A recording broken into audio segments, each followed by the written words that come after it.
नमस्कार। जब आपका एम्प्लॉयर आपके या आपके फैमिली मेंबर के मेडिकल एक्सपेंसेस का पेमेंट करता है या रियम्बर्समेंट करता है, तो आपके दिमाग में एक सवाल तो ज़रूर आएगा कि क्या ये एक्सपेंस जिसका रियम्बर्समेंट या पेमेंट आपके एम्प्लॉयर ने किया है, वो आपकी इनकम में इंक्लूड होगा और क्या आपकी सैलरी का पार्ट होगा। आज मैं आपको इस मुद्दे से जुड़े हुए सारे सवालों के जवाब दूंगा, लेकिन उस पर जाने के पहले एक छोटी सी रिक्वेस्ट कर दूं कि यदि आपने अभी तक मेरे चैनल को सब्सक्राइब नहीं किया है तो कर दीजिए, ताकि आप मेरे ऑलरेडी पब्लिश्ड वीडियोस को वॉच कर सकें और आने वाले वीडियोस के नोटिफिकेशन टाइम से पा सकें। सैलरी सेक्शन 17 में डिफाइन की गई है और जब 17(1) के क्लास 4 में जाते हैं तो हमको पता चलता है कि आपका एम्प्लॉयर जो आपको परक्विजिट्स अलाउ करता है वो भी सैलरी के अंदर इंक्लूड होते हैं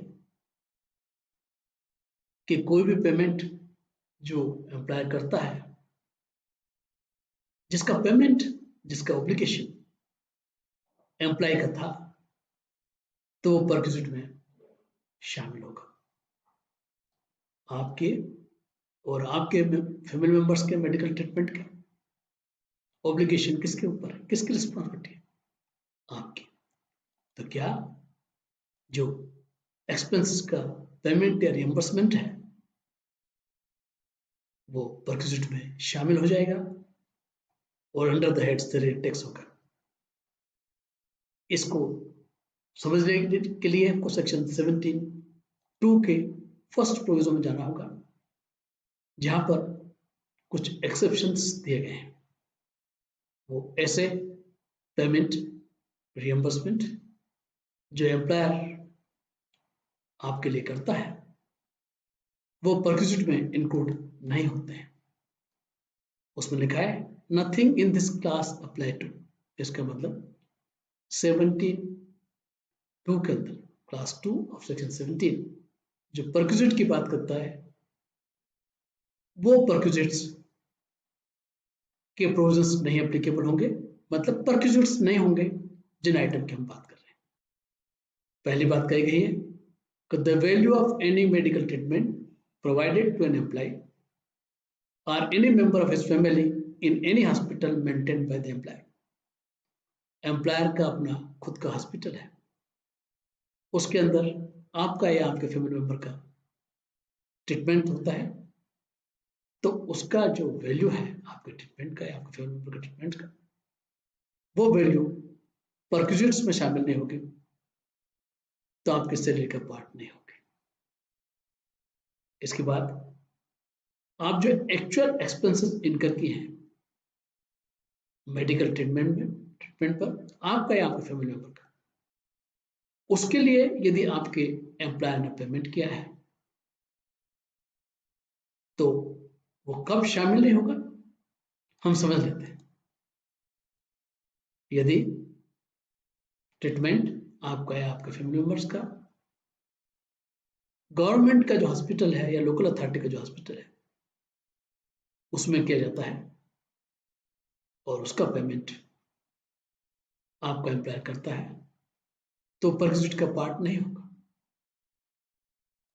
इसके बाद ऐसे भी हॉस्पिटल्स हैं जहां पर गवर्नमेंट अपने एम्प्लॉयज के ट्रीटमेंट के लिए अप्रूव करती है, तो ऐसे हॉस्पिटल जो गवर्नमेंट ने अपने एम्प्लॉयज के और उनके फैमिली मेंबर्स के ट्रीटमेंट के लिए अप्रूव किए हैं, यदि उसमें आप या आपके फैमिली मेंबर ट्रीटमेंट करवाते हैं, इलाज करवाते हैं और उसका रियम्बर्समेंट आपका एम्प्लॉयर करता है, पेमेंट करता है, तो वो भी परक्विजिट में इंक्लूड नहीं होगा।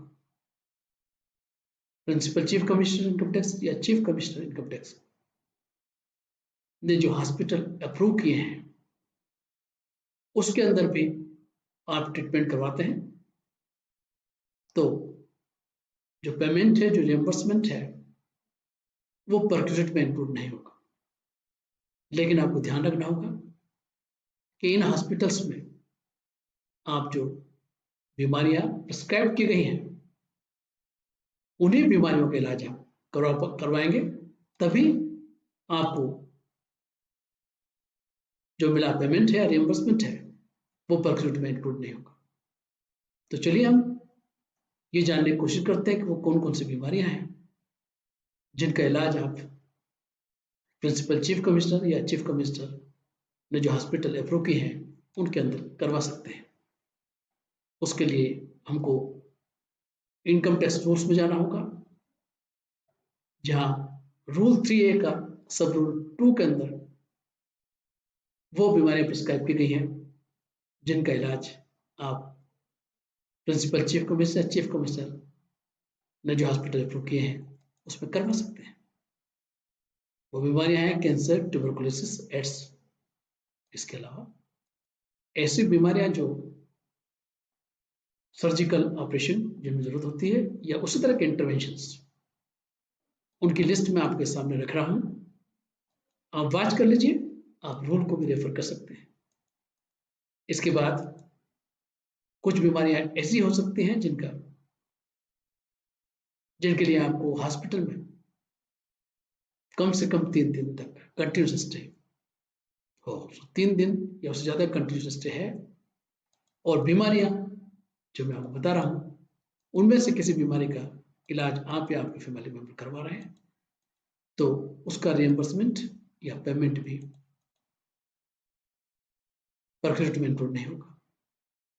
कुछ बीमारियां ऐसी भी हैं जिनके लिए कहा गया है कि 7 दिन या उससे ज्यादा कंटिन्यूस स्टे होगा, तभी आप चीफ कमिश्नर या प्रिंसिपल चीफ कमिश्नर जो हॉस्पिटल रुके हैं उसके अंदर इलाज कराएंगे, तो उसका पेमेंट या रिएम्बर्समेंट जो आपको अप्लाई करेगा वो परक्विजिट में इंक्लूड नहीं होगा। समझ लेते हैं वो बीमारी कौन सी है, उसमें सिर्फ एक ही है, ड्रग एडिक्शन।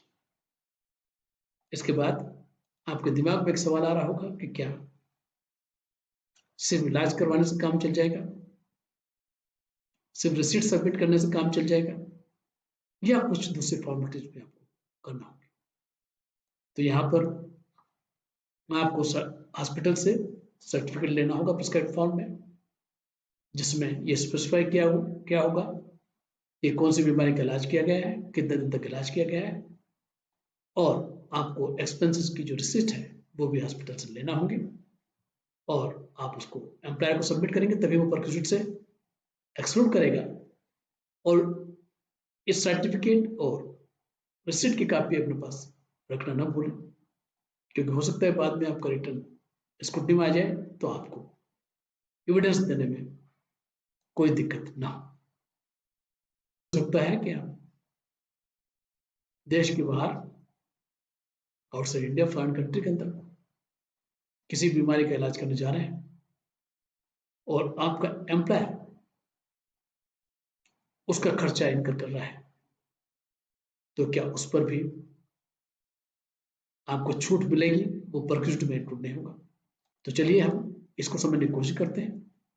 उसको जानने के लिए हमको सेक्शन 17(2) के क्लास प्रोविजो के क्लास 6 में जाना होगा, जहां पर कहा गया है any expenses incurred by the employer on, आपके एम्प्लॉयर ने जो एक्सपेंसेस इनकर किया है किसके लिए, medical treatment of the employee और any member of the family of such employee, या तो एम्प्लॉय का मेडिकल ट्रीटमेंट है या एम्प्लॉय का कोई फैमिली मेंबर है, उसके ट्रीटमेंट के लिए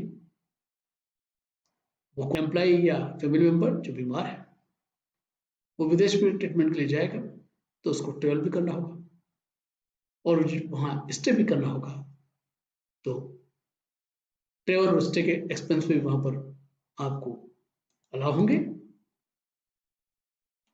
एक अटेंडेंट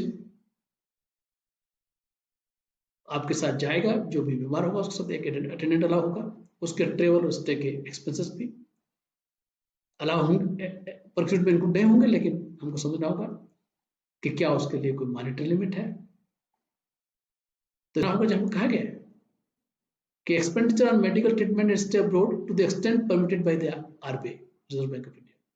जो मेडिकल ट्रीटमेंट के एक्सपेंसेस है और जो स्टे के एक्सपेंसेस हैं देश के, वो उसी एक्सटेंट तक परक्यूट में इनक्लूड नहीं होंगे जिस एक्सटेंट तक रिजर्व बैंक ऑफ इंडिया ने परमिट किया हुआ है। ट्रेवल के बारे में ये क्लियर कर दिया गया है कि ट्रेवल एक्सपेंसेस उसी एम्प्लॉय के केस में मिलेंगे जिसकी ग्रास टोटल इनकम 2 लाख रुपए ज्यादा है, ज्यादा नहीं है, before including the set expenditure. अभी हमने बात कही कि यहां पर आपका एम्प्लॉयर फॉरेन एक्सपेंसेस का पेमेंट कर रहा है। सवाल यह आता है कि आपने एक्सपेंसेस इनकर कर दिए आपके या आपके फैमिली मेंबर के ट्रीटमेंट के लिए, तो क्या उसका रिएम्बर्समेंट, प्रतिपूर्ति जो आपका एम्प्लॉयर बाद में करता है, वो भी परक्यूट में इंक्लूड नहीं होगा। तो यहाँ पर क्लियर कर दिया गया है कि जो एक्सपेंडिचर पेमेंट पे अलाउबल है वो रिएम्बर्समेंट में भी अलाउबल होगा। तो यहाँ आपको इसके अंदर डाउट नहीं होना चाहिए। अगला सवाल आपके दिमाग में आ रहा होगा कि हम बार बार बात कर रहे हैं एम्प्लॉय और फैमिली मेंबर, तो फैमिली मेंबर में कौन कौन शामिल होगा? इस पर्पस के लिए फैमिली में कहा गया है कि फैमिली के अंदर इंडिविजुअल के अलावा the spouse and children of the individual, तो पति या पत्नी और बच्चे तो परिवार के पार्ट होंगे ही, लेकिन उसके अलावा भी पेरेंट्स, ब्रदर्स एंड सिस्टर, यदि वो होली और मेनली डिपेंडेंट है एम्प्लॉय के ऊपर, तो उस केस में भी परक्यूट के एक्सक्लूजन के जो प्रोविजंस हैं वो एप्लीकेबल होंगे। एक सबसे बड़ा सवाल कि पिछले 2 सालों से कोविड के कारण बहुत सारे एम्प्लॉयज और उनके फैमिली मेंबर सफर किए हैं। हो सकता है उनके मेडिकल एक्सपेंसेस का एम्प्लॉयर ने पेमेंट किया हो या रिएम्बर्समेंट किया हो। तो आपके दिमाग में सवाल आ रहा होगा कि क्या कोविड से रिलेटेड जो बीमारियां हैं उनके इलाज के एक्सपेंसेस के पेमेंट या रिएम्बर्समेंट जो एम्प्लॉयर ने किया है उसका परक्यूट से एक्सक्लूजन के कोई स्पेशल प्रावधान है? तो यहाँ मैं बता दूं कि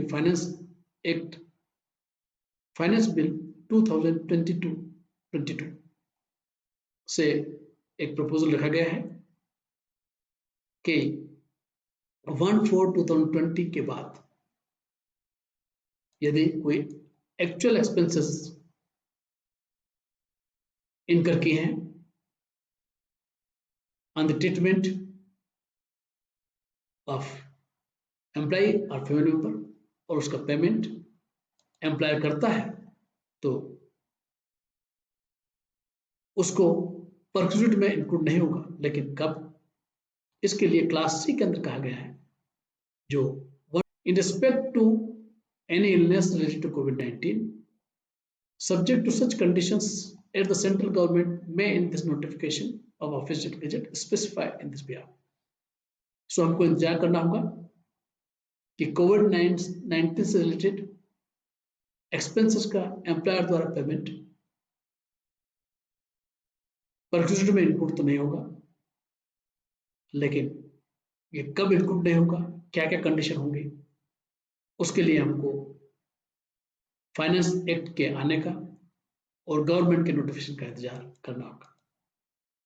यदि आपको मेरा वीडियो अच्छा लगा तो अपनी राय जरूर बताइए, अपनी लाइकिंग भी शेयर कर दीजिए और वीडियो की लिंक अपने साथियों तक शेयर करना ना भूलें, जिससे वो भी इसकी जानकारी पा सकें। Thank you. धन्यवाद।